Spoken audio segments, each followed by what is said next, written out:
We look at medication programs which improve how Aboriginal and Torres Strait Islander people can use medications. And we also deal with policies around improving access to medications and making sure that medications and pharmacy services are really accessible.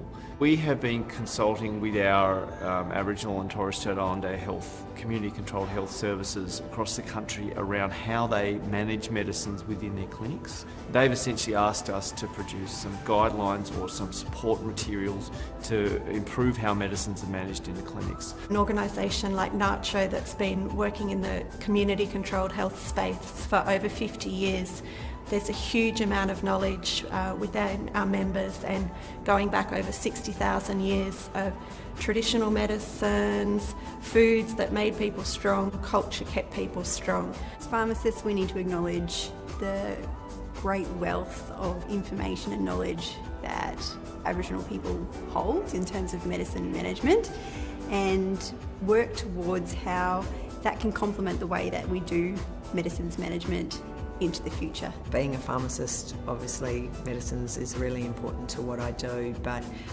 it links to the theme of Aboriginal and Torres Strait Islander people have always been pharmacists. We knew our environment, we knew the medicines available to us, but it's also about honouring now, which is the jewel of the contemporary, the Western pharmacy practices alongside of our traditional practices, and then how do we bring those together for future generations to want to be pharmacists. And so it was looking at the deadly pharmacists and the role that NACCHO-PSA have had with the development of resources that support people to work with Aboriginal and Torres Strait Islander people around medicines management, but also around the aspirations of and for Aboriginal and Torres Strait Islander people to be part of the profession.